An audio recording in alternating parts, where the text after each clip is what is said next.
Miarabantsika ry havana amin'izao alahady atoandro zao faran'ny volana febroary moa zany zao ny alahady dia tonga ny tenanay mitondra hafatra avy amin'ny tompo satria ny tompo dia mampiteny sy manafatra ihany koa amin'ny mpanompony tsirairay avy dia tsika izany, tsika izay natsoina izay nofidian'ny tompo efa ny finoan'ny fanahy-masina ary ampitenenany amin'izao andro faran'izao. Ny tompo dia miteny hoe tsofo ny anjomara ary ambarao mandrakariva. Ny tenin'ny tompo izay fampizarantsika alohan'ny tondratsika mivavaka dia efa omeko sady zany ny amin'ny tenin'Andriamanitra izay ho zaraina eto amin'ny teny malagasy moa zany tsika izao dia hafatra avy amin'ny tompo ho an'ny vahoaka malagasy, indrindra ny kristianina malagasy, ny kristianina efa mahafantatra ary indrindra koa ny kristianina izay manara-dia any Kristy amin'ny fomba maro indrindra ao amin'ny firenena malagasy zany. Vavakantsika tompoko. Ny lohateny moa zany teneniko ihany amin'ny anaran'i Jesosy hoe tsy zakako ny fivoriana masina aroaroa mparatsiana. Tsy zakako ny fivoriana masina aroaroa mparatsiana zany dia ao amin'ny Isaia 1 ny tapany faharoa amin'ny 9:17 amin'ny baiboly malagasy zany. Iary vavakantsika tompoko. Ry Andriamanitra ray, ry Jesosy Kristy tompo, mideranao izay mankalaza me voninahitra anao satria ambony ianao masina ary be voninahitra. Dia ianao no deraina, ianao no ankalazaina, ianao no antsoina ankehitriny, misaotra amin'ny tanjaka, misaotra ny hery, misaotra amin'ny fahasalamana, ka dia ianao no isaorana amin'ny zavatra maro, indrindra misaotra miteny aminay mpanomponao, miteny aminay indrindra ny vahoaka malagasy izay efa nofidianao amin'ny fombanao tompo. Da dia tonga izay hiteny hanambara ny sitraponao mamindra fo mandrakariva, mamela heloko anay tsirairay avy ny tenako manokana dia hifonana aminao ny amin'ny fisainana, ny heritreritra ary indrindra ny natao izay tsy fantatra, ny ota tsy fantatra indrindra dia hifonana aminao, ka dia diovy amin'ny rano soa afa-kely koa sasao fampahotana, ka dia mangataka amin'ny fiainao masina hanatrika izao fotoana izao ka tsisy ambara fa tsy ny sitraponao, ka tsisy hoena fa tsy ny teninao koa, ary mitenena araka ny fombanao, mpavoniky mandrakariva ny mpanomponao mitenena tompo amin'ny anaran'i Jesosy Kristy naovan'ny zavavaka izany. Alleluia. Amen. Dia arak'izay teny izay zany dia napetraky ny tompo tamin'iny herinandro iny nanomboka ny herinandro zany isan-kerinandro zany dia misy teny napetraky ny tompo eo na fampifantarana ny sitrapony, indraindray mety nofy, mety fahitana, fa matetika dia miteny izy amin'ny alalan'ny teniny. Ka tamin'ny herinandro ity dia io napetraky ny tompo tao anatin'ny foko tao anatin'ny saiko tamin'ny alalan'ny fanahy masina hoe hoy izy hoe tsy zakako ny fivoriana masina aroaroa mparatsiana. Dia manontany foana inona moa zany tiany tompo lazaina amin'izany, inona no tiany tompo lazaina amin'izany. Fa rehefa efa nivakiana ilay zany dia ato amin'ity Isaia 1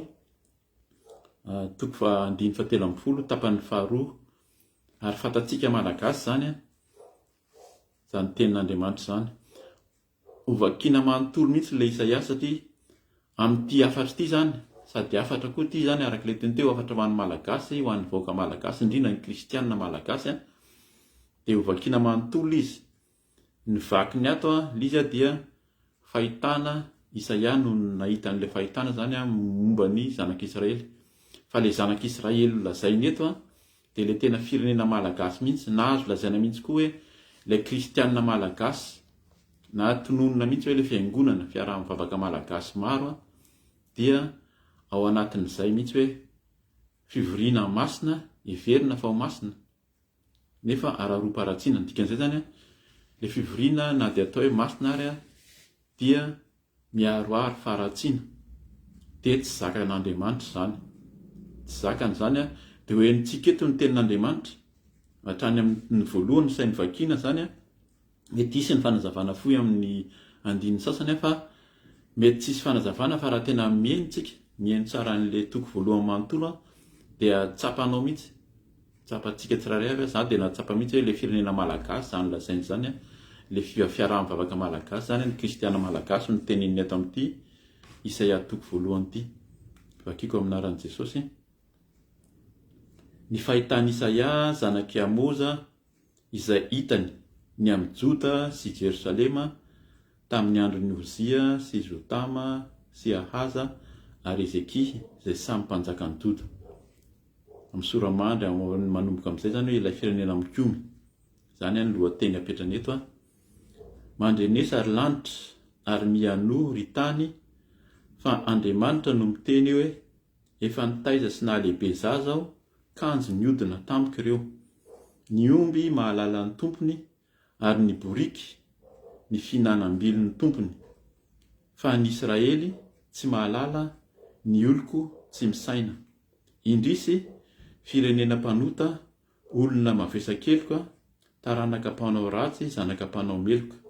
Efa nafoy an'Andriamanitra izy, efa nanamavo ny ray masiny Israely. Efa niodina izy. Eto zany tapahakely. Satria mafimafy zany tenin'Andriamanitra zany araka ny teny teo zany dia tsy le zanak'Israely tsony no ambaran'ny tenin'Andriamanitra eto fa le kristianina malagasy, indrindra ny kristianina mahafantatra ny fiaraha-mivavaka malagasy izay ao anatin'ny fombafomba, ao anatin'ny zavatra hoe fanarahana misy ten'Andriamanitra ampiana moa zany rehefa avy eo ao Malaki eo. Fa dia lasa fombafomba sy fahazarana ary fanakonana ny fomba ratsy no ataon'ny malagasy ao anatin'ny fiaraha-mivavaka, ao amin'ny fiangonana sy ny fiaraha-mivavaka maro zany. Andiny fadimy, nahoana no mbola tahasiana ihany ianareo noho izao fiodonanareo lalandava zao?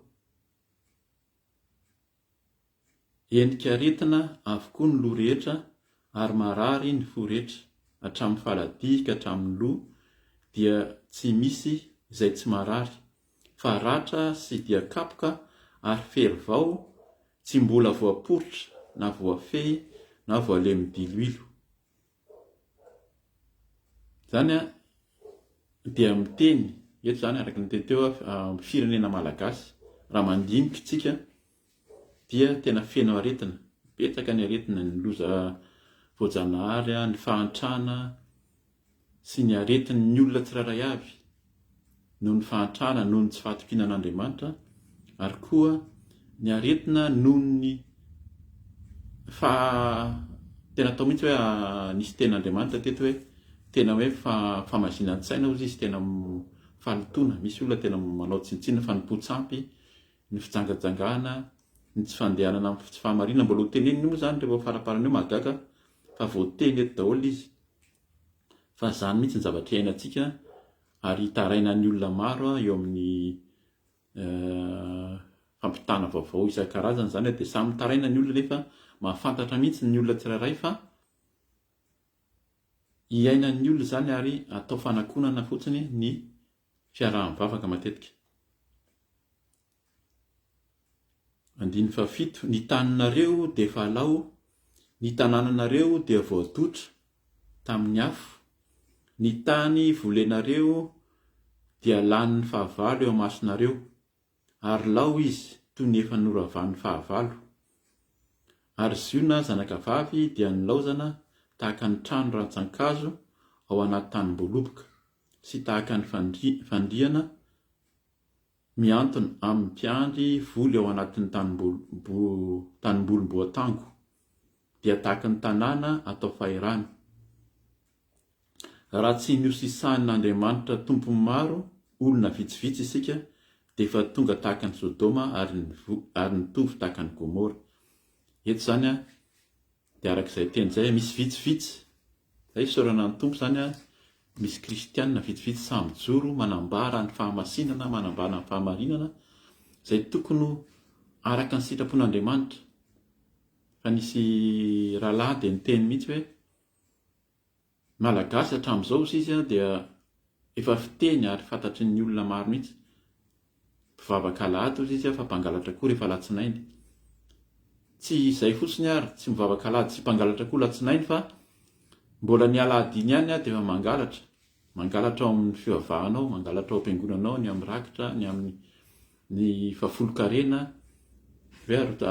angatahana ny fahafolo-karena efa halatra ataon'ny mpitantana sy mpitondra, fa tsy ho an'ny vahoaka, tsy ho an'ny fahantrana hanampiana ny mahantra sy ny kamboty. Mbola voateny ato koa zay tsara manaraka tsara tsika fa voateny ao amin'ity tenin'Andriamanitra ty amin'ny Isaia toko voalohany ty daholo zany hoe ny kamboty sy mpitondra tena zany ny tokony ampiana, fa tsy ny pasteur sy ny mpanompon'Andriamanitra hoe androtrahana fahafolo-karena dia hitanao mihitsy mahasamihafa n'le mpitantana sy le olona tarihana izay ao anatin'ny fahatrana sy ny tsy fahampiana, fa dia tsisy fijerenan'ny fahantrana mihitsy na ao am-piangonana araka le teny teo, na ny lahady ary ny olona na ny zabotsy dia efa halatra nataony ao anatin'ny fiangonana.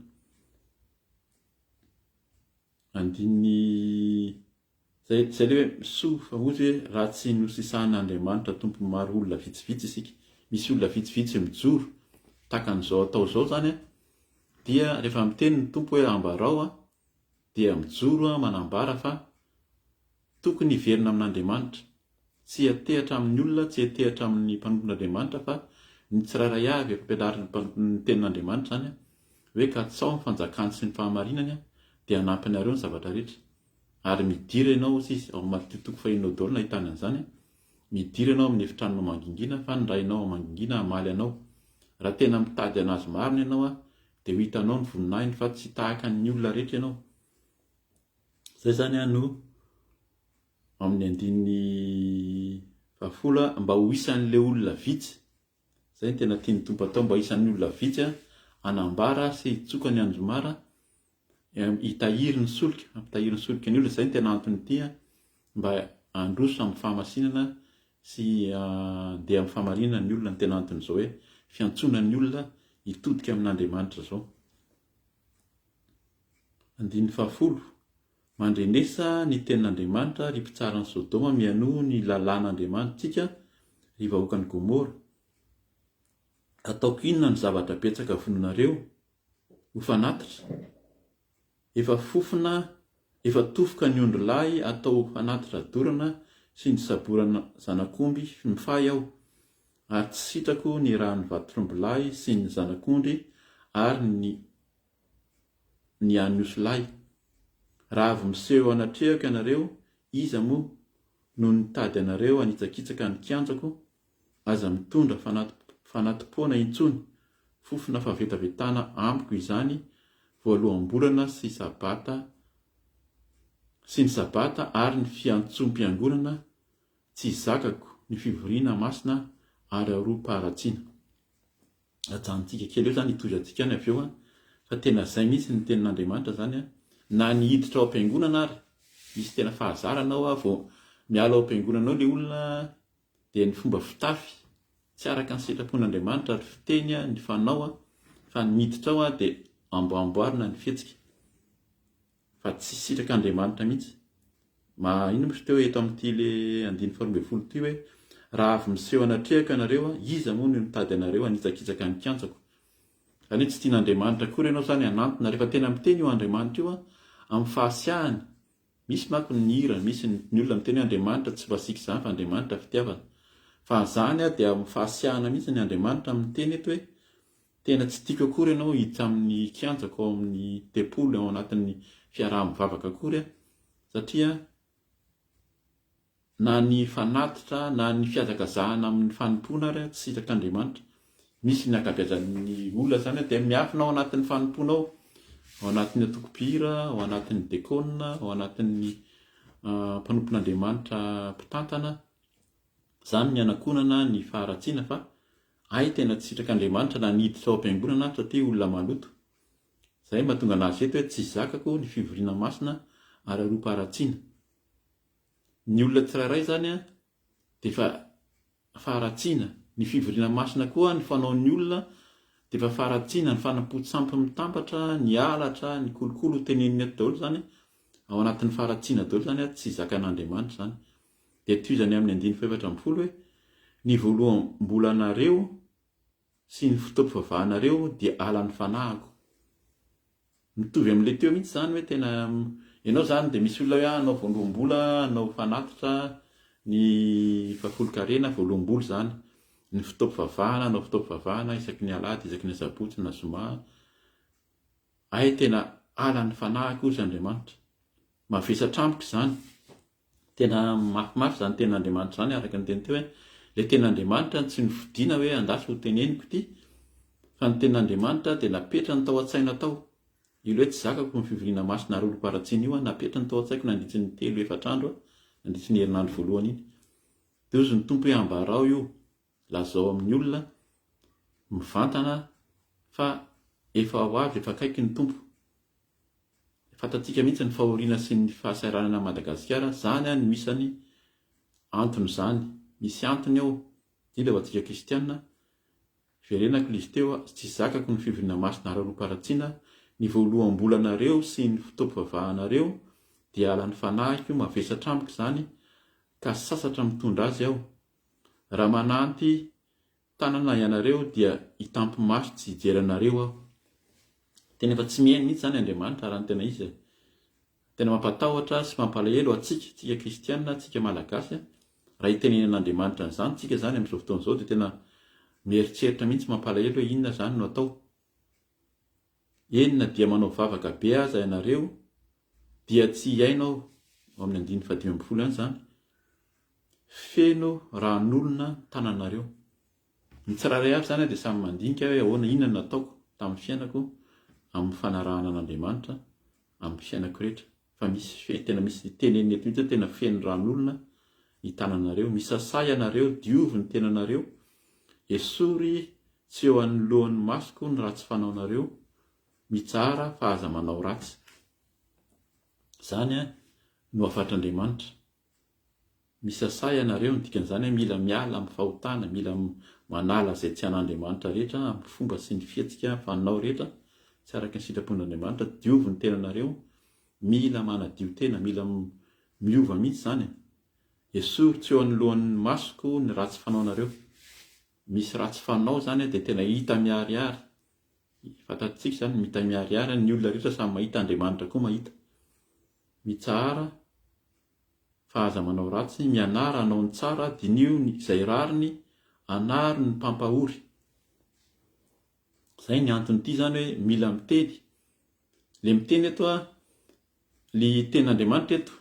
Anatria tsy isy resaka politika, tsy politika mihitsy ny nolazaina eto na resaka hoe fitantanana, fa ny kristianina, indrindra ny kristianina, ao amintsika kristianina raha teo ahita ny voninahitr'Andriamanitra koa ianao raha mbola tsy kristianina, tsy nanara-dia, tsy nanolo-tena ho an'Andriamanitra, dia tonga aminao zany teny zany satria samy aran'izany daholo ny vahoaka malagasy.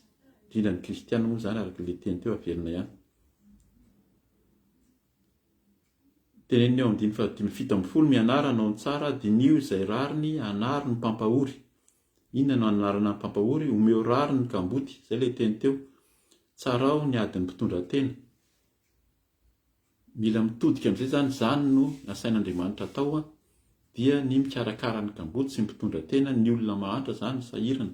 Zany ny tiana ny fiangonana, tiany fivavahana, tiany kristianina ho karakaraina. Amin'izao fotoana izao moa zany dia tenena foana hoe karakarao ny mpanompon'Andriamanitra fa izy no mitondra mivavaka antsika. Fa antsika tsiraray avy no manantona, ny kamboty no mila karakaraina sy ny kristianina antsika tsiraray avy zany no mila karakaraina, indrindra reto ny kamboty ozy izy sy mpitondra tena. Zany ihany no averiny teto fa tsy nisy endrika hafa nasainy ho karakaraina rehefa ny teny izy hoe dinio izay rariny, anaro ny mpampahory. Aviary eto zany, aviary 5:20, aviary ifandahatra isika. Hoy Andriamanitra, na dia tahaka ny jaka aza ny fahotanareo dia ho fotsy tahaka ny oram-panala. Na dia mangatrakatraka tahaka ny sily aza dia ho tahaka ny vonon'ondry fotsy. Zany ny teny tompo. Ifandahatra ny dikan'izay mila mifandinika amin'Andriamanitra, mila mitodika aminy, midiro amin'ny efitranona manokana ianao ao mangingina dia mifandahara amin'Andriamanitra ao fa zany ny teniny. Ho diovy ny tahaka ny oram-panala ianao raha tena vonona. 9:20 Raha manaiky sy mankatoy ianareo dia hihinana ny vokatsoa amin'ny tany, fa raha mbola mandasy mihodina ihany ianareo dia ho lanin'ny sabatra. Ny vavan'ny tompo no efa niteny. Izay ny teniny. Raha hitodika amin'Andriamanitra ianao dia hahita vokatsoa amin'ny tany izy, fa raha mbola mandasy mihodina ihany dia ho lanin'ny sabatra. Izany hoe mbola mafimafy noho izao zany ny anjo ny tsirairay ny kristianina, ny vahoaka malagasy izay mihodina amin'Andriamanitra, ny vavany ozy izy, ny vavan'Andriamanitra no efa miteny. Toizako amin'ny 1:20, indrisy tonga janga ity tanàna mahatoky izay feno ny rariny taloha sady ny toeran'ny famarinana, fa ankehitriny kosa mpamono olona anao. Izay no mahatonga an'izy hoe firenena malagasy, ny kristiana malagasy dia natsoina ary niroborobo mihitsy ny finoana sy ny kristiana malagasy. Misy ny fantatsika tsara mihitsy fa misy ny martiora ary nanolo tena amin'izany hoe nijoro hatramin'ny farany no maha-kristiana. Izany mahatonga ny kristiana ankehitriny manana ny fahasoavana, nisy ny fotoana maro nisy fahasoavana atao ny raisitsika, fa amin'izao fotoana izao ny fanohatra amin'izany no hita, satria niala tamin'ny rariny izay feno ny rariny taloha izy, taloha izany fa tsy amin'izao intsony, sady ny toeran'ny fahamarinana taloha. Nisy fahamarinana ny iainan'ny kristiana taloha, fa amin'izao tsy isy intsony. 12 ny volafotsinao efa tonga taindrendrika, ny divainao efa voatsatsy rano. Izany hoe tsy hisy endriny intsony reny zany no heverina fanenteran'ny olona hoe manana volafotsy, manan-karena, izay dia ny sakafo tsara feno divay, fa efa mitapiko reny. Na manana ao anatin'izany ary ianao zany mieritreritra hoe izay dia miaina tsara, fa ny olona manodidina anao eo vao tsy miala kely ny trano ianao any Madagasikara ny indrindra dia fahoriana sy fantrana ny hitanao. 19 ny lehibenao dia mpiodina sady naman'ny mpangalatra, samy tia kolikoly sy fatra-pitady tambitamby avokoa izy rehetra. Tena zany mihitsy ny any amintsika, angamba tsy tsara hoe tsy tokony hoe zavaina intsony, fa tena mazava mihitsy ny lehibenao hatrany ampitantana zany izay veantsika lehibe dia mpiodina izy sady naman'ny mpangalatra, samy tia kolikoly sy fatra-pitady tambitamby avokoa izy rehetra. Ny kamboty tsy mba omeny rariny, mbola veriny ihany izay ny kamboty, ary ny adiny mpitondra tena tsy avelany hoentiny ao anatrehany. Ny olona mahantra, ny olona sahirana dia atao tsinitsinina, dia misy manao tsinja azo lena mihitsy. Tsy amerina zava-misy intsony zany amin'ny zavatra miseho mampime, indraindray ataon'ny olona fimezana, izay olona mahana fitantanana sy mitondra eo amin'ny firenena dia manao tsinitsinina mihitsy. Rehefa mahazo toerana ilay olona anankiray dia tena misy manao tsinitsinina ny vahoaka, lasa fimezana sisa indraindray, fa tena mampalahelo satria manao tsinitsinina ny kamboty sy mitondra tena. Dia hoy Andriamanitra tompo maro, ilay mahery ny Israely, hiala fo amin'ny mandrafy ahy aho ary hamaly ny fahavaloko. Tena miala Andriamanitra, tsy mijanona eo amintsika intsony izy, tsy mijanona amintsika kristianina intsony izy, ary hamaly izy, hamaly ny fahavaloko. Ny fahavalony izy, ny fahavalony, fa tsy tsika izay manao tsinitsinina ny kamboty teo izy, sy mpanao kolikoly, sy mpangalatra sy mpiodina, zany natao hoe fahavalon'Andriamanitra. Hamaly antsika izy, hamaly anao izy raha mbola miziriziry ianao, raha mbola miodina hozy izy. 15 dia amerina ny tanako ho aminao aho, ka hodioviko amin'ny lavenina ianao, ahafahan'ny taindrendrika aho, ary esoriko ny firaka rehetra aminao. Dia ampidiko toy ny teo aloha ny mpitsaranao ary ny mpanolontsainanao toy ny tamin'ny voalohany, ary rehefa afaka izany ianao dia antsoina hoe tanànan'ny fahamarinana, tanàna mahatoky. Izay zany no an'ny olona izay miverina amin'Andriamanitra. Andriamanitra ne izay le hoe Andriamanitra fitiavana, tianao izy raha miverina aminy ianao, fa raha tsy miverina aminy ianao fa manao tsinitsinina, dia zany fitsarana sy famaizana no omen'Andriamanitra. Ary rehefa afaka izany ianao dia antsoina hoe tanàna fahamarinana, tanàna mahatoky, ziona avotana amin'ny fitsarana, ary izay efa nibebaka ao dia avotana amin'ny fahamarinana. Isy fitsaran'Andriamanitra amin'izao andro faran'izao, hitsara Andriamanitra, avotana amin'izany ianao raha miverina amin'ny tompo, ary raha mibebaka. Izay no ambara foana hoe mibeba, miverena amin'Andriamanitra, miala amin'ny ratsy fanao, dia avotana amin'ny fahamarinana izy. ary samy haringana avokoa ny mpiodina sy ny mpanota eny ho lany ritra izay mafo an'Andriamanitra.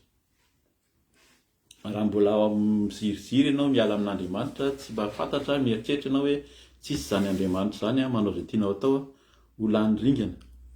Betsaka ny fandinganana efa niseho raha misy efa miteny mihitsy tamin'ny resaka aretina teo, saorana ny tompo efa metony zao le aretina mandingana teo, fa betraka ny haringan'Andriamanitra tao anatin'izany aretina zany. Mila mitandrina tsika tsiraray avy. Raha mbola tsy lasa tamin'izany tsika, araka ny teny hoe tsy faly ianao fa ny anjeran'ny tilikambo, le olona neverina fa mpanota le anjeran'ny tilikambo na le olona matin'ny Covid teo. Fa raha tsy miala amin'ny fahotantsika dia hitovy amin'ireo ihany koa, ho faty, ho vonoan'Andriamanitra, ho lany ritra ozy izy izay mahafoan'Andriamanitra. Fa hazo henatra ianareo noho ny amin'ny hazo terebita izay nifalianareo, ary angaiay ianareo noho ny amin'ny saha izay natokanareo. Eto zany mbola hazo henatra ianao noho ny hazo terebita. Hazo terebita zany misy ny olona tena mivavaka amin'ny hazo amin'ny fanompotsamo zany. Ny hazo sy ny zavatra vitan'ny olona natao tanana. Zany tena nampahilan'Andriamanitra mihitsy zavatra natao tanan'olombelona ihany nivavahan'ny olona. Dia iny nivavahany zany natao hoe sampy. Zany hoe hazo henatra ianareo noho ny amin'ny hazo terebita izay nifalianareo. Mivavaka amin'ny sampy ianao izay zavatra nataon'ny tanin'olombelona, fa hazo henatra ianao ny amin'izany, ary angaiay ianareo noho ny amin'ny saha izay natokanareo. Ny amin'ny saha izay natokana mitady toerana manokana hivavahana amin'ny fomba samihafa, na mivavaka amin'ny sakafo koa moa zany. Eto hoe saha zany misy endrika sakafo ato. Matetika ny olona dia hoe ny sakafo io resaka zany le hoe ny vavaka tonena amin'ny olona dia ny fitahiana. Fitahiana fifa ty misy fitahiana dia misy zavatra fanehoana fahagagana. Raha misy olona fivoriana masina na hiverina fivoriana masina dia manao fahagagana. Misy tena hoe manao fahagagana ny tompo amin'ny fanampiny amin'ny fiasany amin'ny olona, fa zany no ampiharihariana amin'ny olona. Misy fitahiana eto, azo vola be ianao dia azo trano ianao fa tsy miteny mihitsy, tsy fampianarana mihitsy hoe mibeba mialamo fa ratsianao fa ny tompo mihitsy. Raha tena mandeha amin'ny famarinana ianao, tsy ataony tsinitsinina izay manompo anao sy izay manara-dia, tsy ataon'Andriamanitra tsinitsinina mihitsy ianao. Tsy avelanao hitondra henatra zany manala baraka ny anarany koa raha teo. 9 fa ho tahaka ny hazo terebita malazo ravina ianareo, sy ho tahaka ny saha tsy misy rano. Tena miheritra mihitsy amin'izao fotoana izao moa zany, fantatsika tsara fa misy ny tondra-drano, fa hitatsika ihany koa fa ny rano izay avoaka eo amin'ny firenena eny amin'ny andrenivohitra matetika dia ritra tapaka. Hain'Andriamanitra ny mandritra ny rano na mametraka an'izy io izay ho hanafitra ny olombelona ihany koa, fa mila miverina amin'ny fontsika. 9 ny mahery ho tahaka ny vohavoha, ary ny asany ho tahaka ny kilalaon'afo, dia hiaraka hodorana izy rotota ka tsy hisy hamono ny afo. Tena mampatahotra zany. Misy heverina fa mahery, heverina fa matanjaka, ay hodorana sy ho ravan'Andriamanitra ary rehefa mitambatra hoe ny olona mieritreritra hoe tsika hitambatra matanjaka tsika nao anatin'ny fahotana sy fahadalana ary dia araka hitambatra fa hodoran'Andriamanitra ho may.